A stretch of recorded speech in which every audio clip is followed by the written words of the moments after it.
Hardcore Holly here. So about 4.5 years ago, I discovered something completely hidden from me regarding some abuse, sexual abuse from my father. And I thought it was limited to a small period of time in my life, and I thought a lot of things, okay? And that's all I knew. And then I got some encouragement from someone, which now I don't think this was a good idea at all, and it seemed like a good idea at the time, and here I am a therapist, right? But you can't, sometimes you can give advice and you can't always apply it here in the best way. So I made a date to call my parents, and they both got on the phone and told them what I had written out, guys, because that was important that I stick with the script, because I wanted to have record of what I said, because I knew it could be used against me, and I hadn't talked to them for a year and a half. I'm a little foggy. 1 to 2 years I hadn't talked to them, and they had tried to be in touch with me, but the toxicity I knew was huge at this point. So I read it to them, and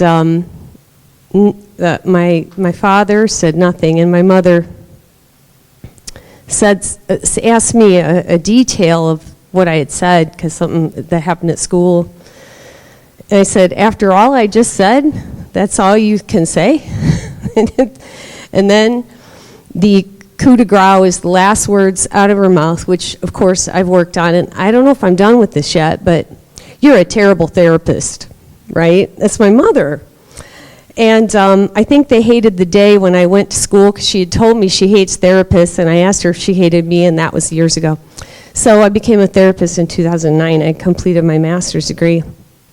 And so anyway, that's the kind of, well, that gives a small glimpse of that. And as the years have rolled on, and I've been working on myself with a different method, different other methods, I don't need to mention those, but some have been helpful because they were focused on emotional clearing, calming down a bit and learning to take a bit of control of my emotions. And everything I've done has led me to this point, to being here with all of you in this room, which is amazing to me. I'm so grateful. All of you you're on the same wavelength as I am. I've gone to these other seminars and learned these other methods, but like, you people you're digging in. Like, you want this, and you want this for others in your life and yourself, and learning this self-love. So I am so grateful for being around people like you, because I've been the weirdo everywhere. Maybe you all can relate to this. Like, I'm the scapegoat in my family, at least that's one title. I thought sometimes I was the golden child and the only daughter and all this stuff and all this crap that I'd turn around, and then that wasn't true, and then it was confusing and chaos. So I continue to uncover. Perhaps I know enough. I'm still maybe I'm climbing the mountain. Maybe I've got the tools now to climb that mountain. I think so. I think I've got the tools with Faster EFT. There's a song by Sarah Bareilles called Brave.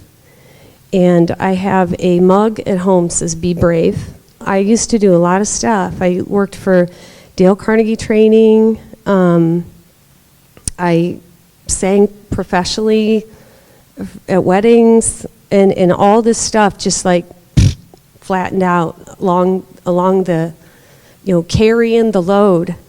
It just really zapped me out. I'm just trying to build back, right? Just build back, feel better. I get to say it again, a big thank you to you, Robert, and this whole body of work. And I can see pieces of other things in this, right, that aren't complete systems. And that's what just fascinates me the most, is how this system is a complete system put together, and you can do it for yourself and with others. And that song, Brave, say what you want to say, just let the words roll out honestly. I want to see you be brave. I want to see you be brave. Okay? Thanks, everybody.